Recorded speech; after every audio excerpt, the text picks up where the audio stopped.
Your story influences your business. This is Wingrove Street, an entrepreneurial leaders podcast where we hear the story behind the startup, brought to you by Melbourne Innovation Centre.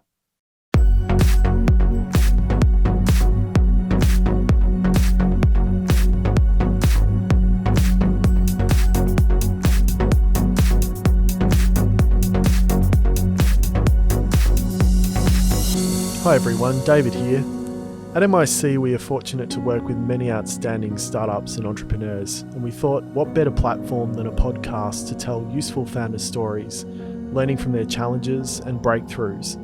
This week, we talked to Geert Hendrix, who through agtech startup Farmwall is trying to change the world. Onto the podcast.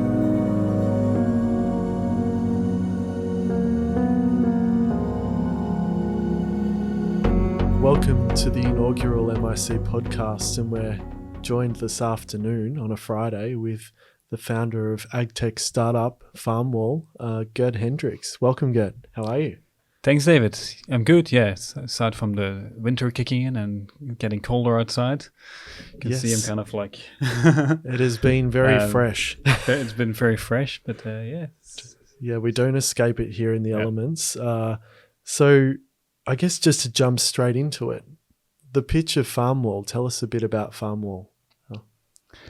Yeah, so Farmwall is an agri-food tech startup, and we exist to transform our cities into food-producing ecosystems.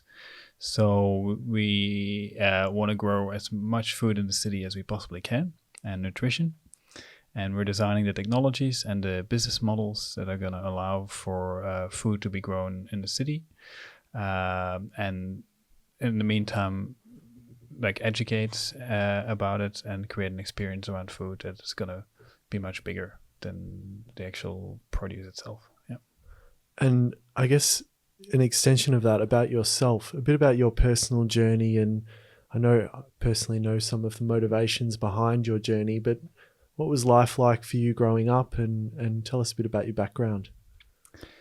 So I grew up in the lovely countryside of Belgium in Europe, and I grew up to be a stereotypical Belgian beer salesman, and that eventually led me to Australia through an opportunity in the craft beer industry that was definitely developing about 10 years ago here in Melbourne.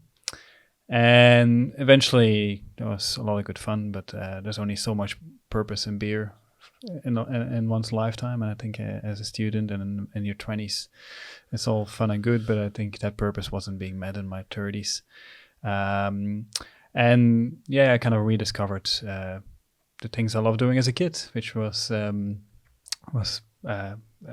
keeping fish and being outdoors and being in the garden with my grandparents and my parents, and that together with like a drive for a more meaningful existence and the desire to make a difference in the world we're heading into, kind of led to a decision to, one, only to do what I love doing, and second, follow my passions in life and spend my life in creating something that actually brings the meaning and the value that I believe in. Yeah. Well, I think that's what we're all looking for, isn't it? We're looking for that purpose to give us that daily drive to get up out of bed and really make a significant difference. Yeah, and exactly. I think you can well and truly say that that's what you're delivering on at the moment. Tell us a little bit about the tech and the science behind the Farmwall itself, and also how you came across the technology to kind of as a solution to the problem that you were addressing. Yeah, I might start there. So I had already built like a very small single loop, closed loop aquaponics system in my backyard a couple of years before starting this journey. But it was always in the background because it was kind of like a Saturday afternoon project. And when I rediscovered my passions, that came to the foreground.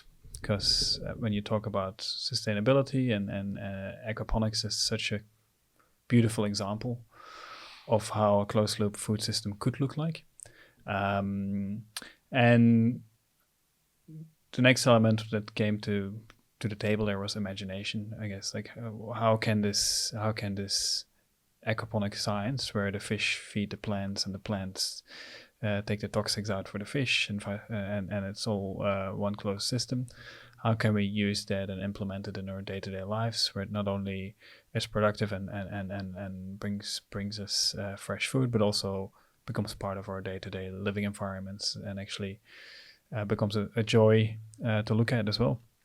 And that's how Farmwall originally started. It's like, how can we bring aquaponics, and how can we use that rather than building one big farm? How can we build a small farm that can go into many places and it can add value in every room possible?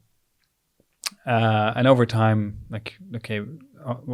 I wasn't an expert or scientist or like that, so I was very lucky to meet the right people, to help bring that together, and to that were very, very knowledgeable and skilled in the field of aquaponics and technology.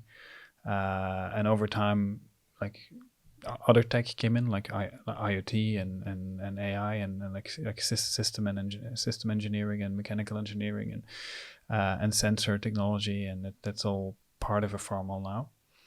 And it continues to grow. So I see Farmwall a bit like an iPhone, and like an iOS update. Like, it's never a finished product. It's never something that you build and it's ready. It's ever evolving, and I think with every model that we make, there's upgrades from a hardware and software perspective. And that's evident in any successful tech business globally. You need to keep iterating, and you've definitely done that from again, from personal experience, having seen what Farmwall version 1 looked like to what Farmwall looks like now in some of your major installations. It's really come a long way, hasn't it? Yeah, it has definitely come a long way, and there's a much longer way to come, and I'm very excited about that. And as we learn more about our business model, and we're out in the market validating, and we learn what doesn't work and what does work, and when we follow the path of least resistance, we learn more and more, and that's very exciting, especially now that sensor and now that we're collecting data. That process actually accelerates, because you learn a lot more about the environment farmers are in, about the energy spending. We're just about to finish a life cycle assessment, which is going to show the carbon footprint that we currently have. And from the moment we've got all that data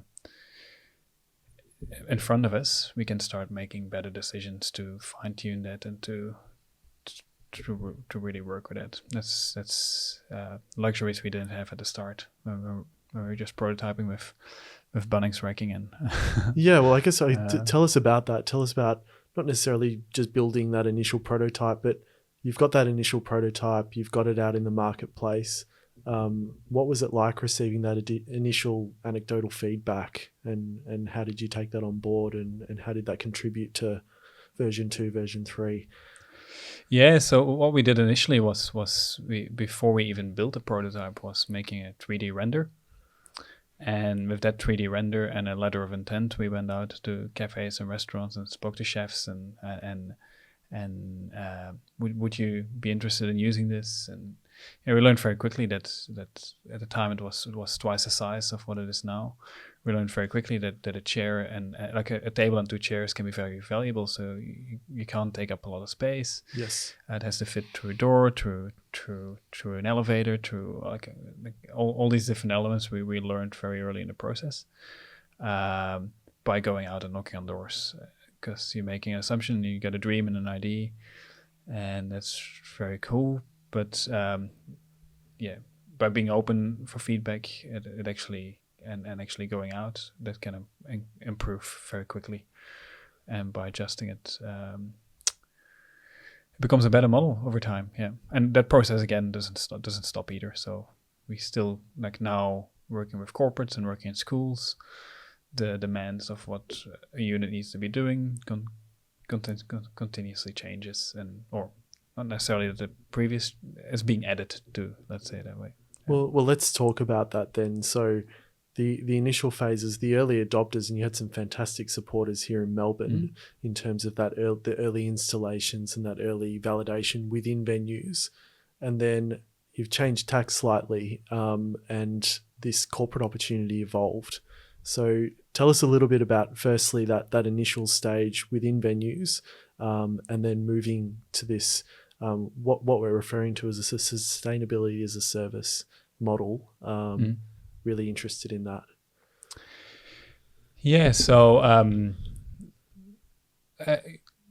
we learned that going out, like initially our market was chefs within restaurants, and we learned that market is a very hard market to crack. One, there's certain demands on produce. That the leaf has to be exactly this size. Has to be that looking like this, looking like that, and it has to be at a certain price point. And as hospitality really strives after a certain food to cost ratio, it's hard to add experience to that because it's purely about the produce that it generates. And then the Farmwall can produce quite a lot of produce, but often microgreens which we're growing in a Farmwall would only be used as garnish. Yes. So it was very hard for us to make a Farmwall profitable for a venue. And that's why we were initially successful with the early adopters. But what we've learned afterwards is that it's probably 2 to 3 years too soon to actually go hard on cafes and restaurants, because at this moment the market of microgreens isn't large enough. And at the same time we were pitching towards investors, and they were all about scale. How are you going to scale? And we didn't have the answers ready. That eventually led to thinking outside the box, thinking more in a membership / experience model, which was larger than just a Farmwall, which and then when meeting Mervec and pitching that idea towards their mission to turn car parks into urban farms, we were able to deliver on that, and we learned about the market that was developing in corporates, where larger problems than the packaging of microgreens were showcasing themselves. Problems like attracting millennials, problems like employee well-being, providing a future-looking workspace, but also sustainability and how a company is portrayed as being sustainable or not. And we discovered that a Farmwall could be a very efficient tool into education about sustainable food production, but also being a fully being an enclosed ecosystem, or that mimics nature, and being zero waste. I'm not talking about the energy going into it or the liters of water that we need to top it up with, but it helps bring that picture, and it has very quick results in the terms of brand equity towards sustainability. And yeah, Farmwall it's been a subscription service from the start, and that's still the case today. It's the value proposition that has changed. Yes. In that rather than literally just providing food to the chef, it's now providing food to people in an office environment. It's providing nutrition, because microgreens have much more nutrition than their fully grown counterparts, because it's dense and it's at a stage where the plant has the most nutrition in its lifetime. So, and in the process of growing it, we create education, we create mental health, we lower stress levels, we create brand equity. So that little plant, while in the restaurant it would grow and get used, in a corporate environment it grows and gets used as well. But it creates 15 times more value in the process of doing that. And I was fortunate enough to get the experience to see that firsthand at Mervac headquarters in Martin Place, and could see the amplified atmosphere really around what you were providing. And it was more than just access to fresh microgreens. It was this whole movement, I guess, that the organisation's looking at, pushing throughout the whole organisation. And towards their corporate partners as well. And so I guess that's where the opportunities keep extending themselves for you and for Farmwall. You touched upon investment in the middle of that piece there. It's something that we get asked about all the time here at the incubator at Melbourne Innovation Centre, and everyone has their own experience. Investment for you, and how I guess Farmwall's journey, we all require capital and cash to keep our organizations moving forward. What's that experience been like for you? And what's the reality like for startups in the context of Melbourne? Yeah. Yeah, it's definitely one of the most challenging elements of a startup, especially if you've never come from that area of fundraising. In one end, you can go down the path of like grants and likes with a lot of risk because it's time consuming, it's often competitive, and because we're such a different business, we never fit into a square.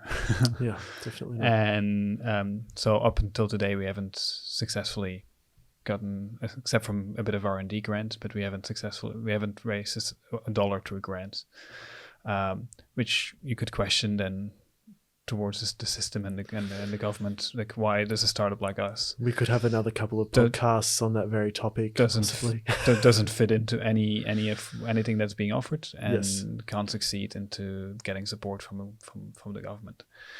So innovation support, there's definitely room for improvement there. And then, like when you're doing something innovative and new, like investors in Australia, they aren't necessarily adventurous. So raising capital in a model like what we're doing is extremely hard. If I was going to open a cafe or a gym or whatever model that's been done before, it would probably be relatively doable.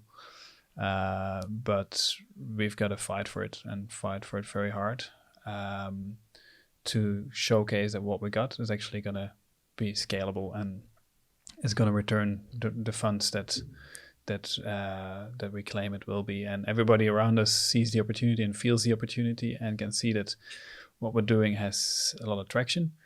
But when it comes down to investing dollars in it, it's a different story.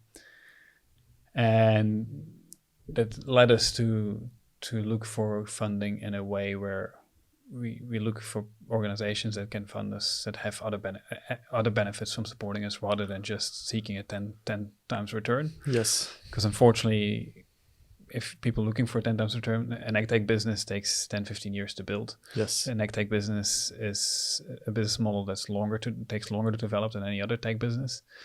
But when it's developed, you'll have a much longer return from that, not only from a financial perspective, but also from an impact and an environmental perspective. So I wouldn't say necessarily that fundraising as making the efforts for fundraising is hard, but the extra burden you carry being an innovative business that's trying to change the world, and how that's not supported through existing policies and mindsets in government and in funding, because it's always about the triple bottom line. Yes. And if you talk to impact investors, it's the same thing. triple bottom line and then impact, but never impact and then triple bottom line. So we continuously challenge, and that's the blessing of all of this, to come up with better business models.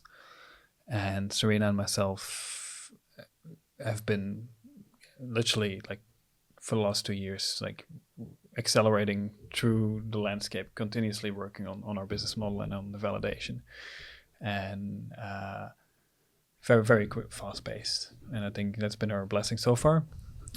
But it also, it's become stressful at times to really always having to gain that amount of traction to show what you got is actually worthwhile, to actually come to a point where we're going to be supported by organizations that can give us the support from a financial perspective to actually deliver on what we need to deliver on. Yeah.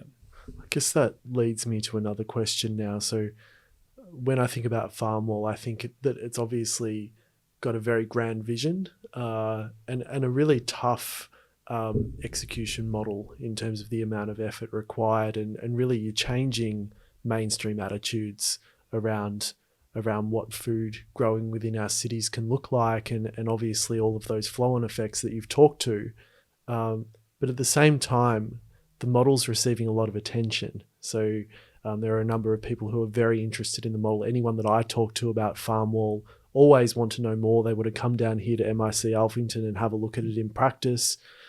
How are you balancing that extra effort required to continue to market, to tell the story, to get it out into that mainstream audience, to say this is what we can do, this is what's possible, but at the same time being able to focus really on the day-to-day tasks of looking at the business model, of how you execute on a day-to-day basis and hitting those milestones.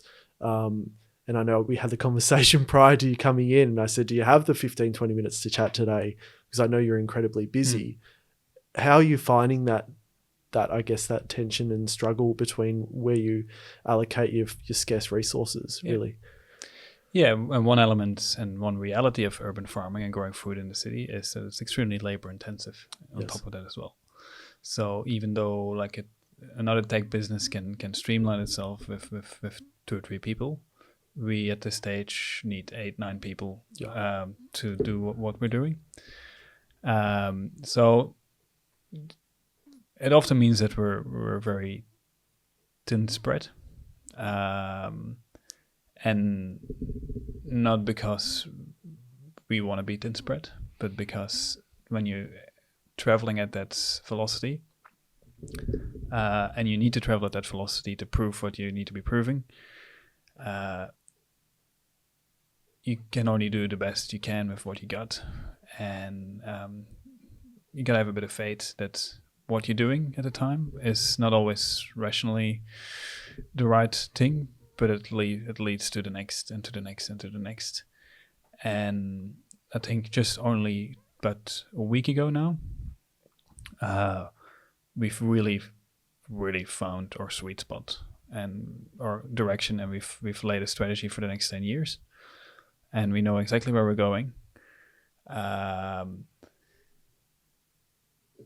And systems are now going to be put in place, and that's realization when you're in a startup and you consistently bouncing. It's by trying to systemize it all the way through, you're just wasting time because it changes. Yes, because it's changing and so rapidly. By keep writing business plans all the way through, you're just wasting time because it's like the week after you're writing a new business plan. It's like you just overwhelm yourself with documentation and with data. So, and when you know it's ready to do all that, you feel it, and you get it. I think we're at a point now where we can see very clearly in the next 10 years what we're going to do, how we're going to get there, and what it's going to take. It's now, it's maneuvering all that we've created and our whole story in that direction. That's again when the clock is ticking and and where you only have so much time and resources. It's like, it's very exciting and very thrilling, but it's also scary and tiring to really manage all of that correctly. Yeah, and I'm looking forward to having everything a bit more streamlined, having everything better funded, and like being able to manage the team in that direction. Yeah. Yeah, and I guess when you've got that security around that funding, and we were talking earlier off air about having that, I guess, a little bit of clear air and a little bit of time. We often talk about runway, having that longer runway to really get down to the execution. And I guess just to jump off that topic for a second, but and I guess leading on from the earlier question around your time. You've participated in a number of incubator and accelerator programs as you've gone on iterating the model. What would be your advice to entrepreneurs out there who are looking at applying for an accelerator program? And I guess where that differs, the offering there versus what you experience within potentially an incubator like Melbourne Innovation Centre, and what those two things look like through your eyes. Yeah, my first advice would be stop looking, start doing straight away. Yes. Because I think up until now, our journey has been carried by incubators. So from the Difference Incubator to Rocket Seeder, through Melbourne Innovation Centre, through then later on Bridge Hub. And now we're talking to Austrade on a regular basis about the landing pads in Singapore and what that's going to do for us in the future. So I think acceleration is a need because it forces you to look at your business model in a very proven way, and it makes sure that you take the time to validate what you're doing and validate your assumptions. And the support you're getting through that on a day-to-day basis, and I think an accelerator is not something you go into for 2 months and then move on. I think all the accelerators and the people we've got around us, they're continuously around us, and our whole network. We only, if we run into, we should probably ask more questions, but like everything is only 2 people.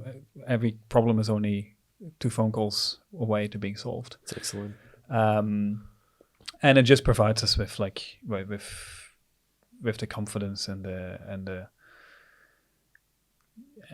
backbone to be able to do what we're doing. I think if you would take accelerators out of our picture, and if we were in a space where we didn't have that support around us and we all had to figure it out ourselves, we probably wouldn't have been around. So I can definitely recommend doing 1 to even multiple accelerators for every startup business around. Yeah.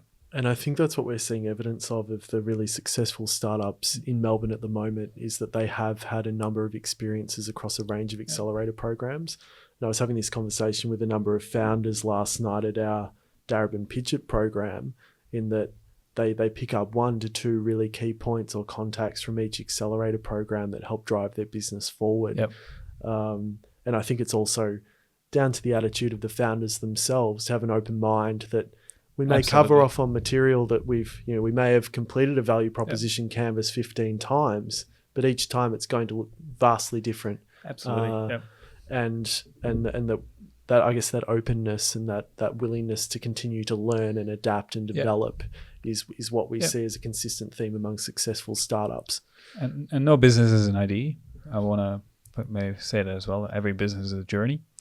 And in that journey, you choose a direction, and that direction changes on a regularly basis. And feedback from other people, or like input from other people, is extremely important to keep turning that path in another direction. So I think it's often people avoid from starting a business because they think they need an idea. And I think just that mindset is already stopping like 80% in their tracks, because it's not about that. Like, just choose a direction of what you believe in, what you want to change, join an accelerator, and make a decision to keep going. And then through the hard times, whatever times that are coming along, and then I think everybody can add value to the world. And I was at a panel yesterday, and we were talking about a similar subject, that like Ernst & Young has proven that 71% of consumers would make the right choice towards a more sustainable product if it is convenient to them, if it's presented to them in a convenient way. So that means that there's an enormous market opportunity at the moment in every direction that we look at for our day-to-day life to be redesigned in every direction. Because everybody is aware, everybody wants to make a different decision, but there's nothing there, or there's not enough there presented for consumers to make a better choice. So if more people would step into accelerators with the decision to make a difference, there's plenty of opportunity out there. There's enough market out there. People are waiting. People are hungry. Everybody's watching the movie 240, but then go back to their busy lives with kids and school and jobs, and everything turns back to the same the next morning. While if people have options to change things by better offers in their day-to-day life, which are convenient, large elements of change can be made. And it's not going to depend on governments or politics. It depends on people getting in incubators and making them their dreams come true and being supported. Yeah. And I think that that's a really key point from today's discussion is that it's about people like you and Serena who are willing to invest your skills and talents and your passion for particular topics and subjects to actually make a difference, and it requires a significant amount of effort. So, and yeah, like we could use all the support we can get in the future as well. Like like I said as well, it's a journey. And a journey is not one to be stepped into for 6 months or for a year, but for quite a long time to come. Yeah. And I think that's often lost on people as well. The idea that you can participate in an accelerator program, achieve that early stage validation, launch business quickly, and then you're off. Yeah. And it's definitely not the case. There are no overnight success stories. And I think that that's a really key learning as well. Yeah. I guess what we will do from the podcast is we'll put a lot of information about Farmwall in the description of the podcast. So for those who want to learn more, and we'll put some ways of getting in contact with you, and some of the methods in which you want to engage with people within the description. So with that, I'll let you get back to your busy day. And thank you so much for your time, and thank you for being our inaugural guest. Oh, you're welcome. Yeah. Thank you for allowing me to tell the story, and hopefully we can inspire people one at a time to join the party. I think there's no doubting that. So thank you very much. Yeah, thanks. Appreciate it. Ta. Bye.